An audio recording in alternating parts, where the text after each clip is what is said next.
So tonight we're going to talk about money mindset, which is kind of funny to me because I don't really think of myself. Okay, so I do business coaching through my website.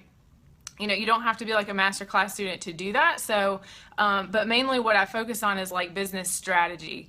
So really, the people that I've worked with so far really have kind of known. They kind of know for sure that they want to do this.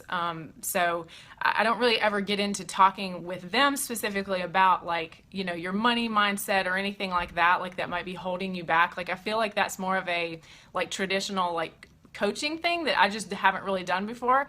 But so I don't feel in any way like qualified to tell you that, you know, about your mindset, but I'm just going to share some observations that I have made that I have noticed kind of seem to be common themes, and I'll give you my thoughts and you can do with it what you will. So let's discuss. All right. So there's three big things I'm going to talk about tonight. I'm not going to go super long. I think I've been doing a good job lately with not keeping you guys for 2 hours. Okay. But I'm going to read a little snippet from an email that I got months ago from one of my students, and I think that this is a really good intro to, hey Donica hello from New York, yay. This is a really good intro to this topic. So she was talking about, she says, I came across your site having searched for YouTube for professional organizer. Hey, thank you. She says, I'm not a PO yet, but I'm looking for a change of career. I have a coaching qualification, and I'm thinking she meant more like life coaching qualification. She said, but I haven't made money from it. This is a really important part. I would do it for free for people, and I was very bad at asking for money or marketing myself, so I decided that self-employment was not for me. And one of the things I wrote back to her, I said, that line really stood out to me. I would do it for free for people, and I was very bad at asking for money or marketing myself, so I decided, she made that leap, I decided that self-employment was not for me. Hey Kim, she says, she made it. I'm glad you made it.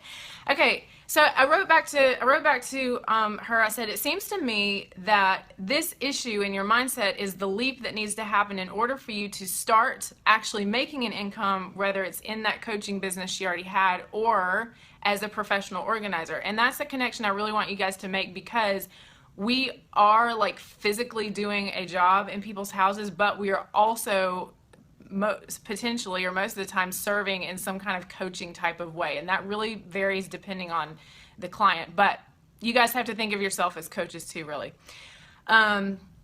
So I said this is one of the things that I attempt to address in all my content, blah blah blah. The way you stated it so clearly is inspiring to me, because you've sort of quantified the journey that needs to be taken in order to be your own boss. You have to be able to think of yourself as somebody who can, you know, ask for money, which is what you're doing in the end, and market yourself, and so that you can think of yourself as an entrepreneur and that you can actually make an income, you know, being self-employed, whether that's part-time or full-time or whatever.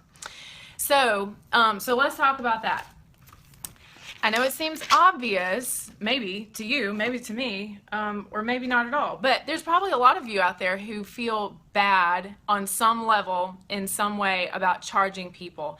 And I really understand that, because one of the things about this profession is because there's no like college degree that you go and get to become a professional organizer. I think one of the hardest parts about it is that you feel like this profession literally requires you to make the decision that this is something you're going to do, and that you're going to start marketing yourself, and you're going to start making money. Like, there is no other track to doing it. So that's why, like, on like 95% of every organizer's websites you ever see, every single person's about page starts by kind of justifying, like, well, I've always loved organizing, and I've been doing it since I was a little girl, and I would do this and I would do that. And it's like that there's a reason why we feel like we have to tell that story, is because it's not like you just feel automatically justified and qualified to be charging people, because it's not like you went to school for it and got a degree for it.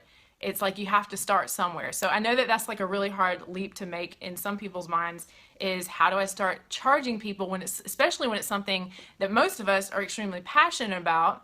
And you kind of have to link up your passion with like the ability to actually say, and I don't do this for free, you know? So here's two things I want you guys to remember about this one piece of the mindset thing, is that nobody including you, probably does much commitment to a real change or makes any significant progress in their life when somebody does something for you for free, or when you are only utilizing free resources to do it. So, don't you feel like you can look back at your past experience, like the times when you have really invested in a change or a transformation or a result that you wanted, you were much more likely to achieve it because you actually put good money towards it, right? Like, it's much more inspiring to me, to actually pay like, $85 a month or whatever for a personal trainer than for them to say, well, it's just $8 anytime you want to show up, I'll just do it. It's like, I don't really get motivated for like an $8 thing. It's like, I don't really feel like I'm gonna get that much out of it. But if I have to commit to like an ongoing thing and it's $85 a month, it's like, okay, I don't want to lose my $85. I'm just pulling that number out of the air, but you guys can kind of feel like the difference. And it's the same thing for your organizing clients. If they don't invest good money in it, they will not maintain the change. So, and a lot of people know this about themselves, and so they know that in order to hold themselves accountable, that they're going to need to invest like in the process and in the person and in committing to doing the work. So a lot of people actually would rather pay money for something than get it for free, because they know that getting something for free or, really cheap is not going to really have that long-term impact on their life, like on their anxiety level, their stress level, like all the things that they're looking for to get out of organizing. They know they're not going to get it unless they're really like committed and invested in it, and they know they can't just walk away because they've put a lot of money towards it. So that's something I want you guys to take note of. If you ever have that sort of like if, especially when you're brand new and you're like, how do I just start charging people for this, especially when I love to do it, it's like you almost feel guilty. Well, don't feel guilty, because the people who are going to get those results want those results. So it's really important. So let's move on to the second thing. Second thing is, this is a very common theme too in some way, shape, or form. And Emily actually wrote this down from one time when you said it, but other people have said this too. I feel weird about my business because my family and my friends could never afford something like that. They could never afford to hire me, or they would never afford, to pay for any luxury service of any kind. Okay, so let's let that one sink in for a second. That's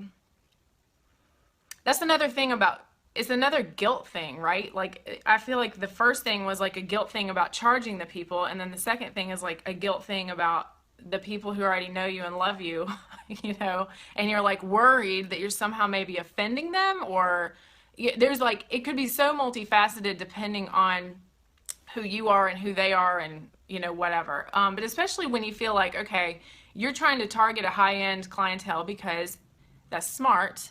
Those are the people who have money to pay you. It only makes good business sense to do that. And yet your own family or your own friends are not necessarily in that target market. And Emily says, I think I would feel more weird explaining it to someone I know than a stranger. Oh, okay, there's so many levels to this. Okay. And Emily, on one level, part of it is you have to be able to explain what it is first of all, right? So it's like two separate things. It's what it is, and then it's what it costs. So we're just going to focus on like the what it costs thing. Naomi says, I'm worried they'll think I'm extra or something because they don't get it. I'm so happy I even understand that phrase, but I understand what you're saying. Yeah, no. And here's the thing that you guys have to really realize, and this is my only answer to the question, is the bottom line is you have to not feel the need to explain yourself to every single person, because they are not all going to get it. And, honestly, the people who love you the most also want you to succeed the most. And this is really interesting too, and I'm sorry I'm jumping all over the place. I often get the comment that it's people's friends and family who have encouraged them to try to make a business out of this. But at the same time, people are afraid to talk to their friends and family about it because they're kind of feel like my friends and family would never pay even $25 an hour to come have something that they could do for themselves. So it's like a very weird like disconnect there. So it just goes to show you that the people who are often encouraging you like to follow your dream and be your best self are not the same people who are like really good to talk about the business aspect of it. Okay, so when you're feeling bad about this, the first thing that I would recommend is to actually go back and do your own reading, of course, like on business finances and everything. But we did a video, or I did a video about the Profit First book, which is just one way of looking at your finances. And you really need to go back and look at, something I didn't, I tried to make clear there is why you can't sustain a business long term on charging people $25 an hour. Like, you actually have to charge a certain amount so that you have your take-home pay after like taxes and business expenses and everything.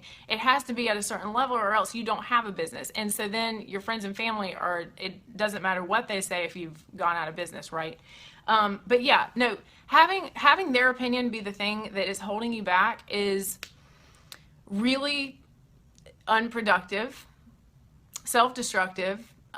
It doesn't really make a whole lot of sense, because they are not the people who are paying you, and you made that clear. Like, that they can never afford your business, so you don't have to treat them like they're potential clients, and you don't have to have them understand it at all. Like, that's like the basic like need to feel like they understand it, and the need to feel like you have to explain yourself. Like, at some point you just have to let that go and stop it.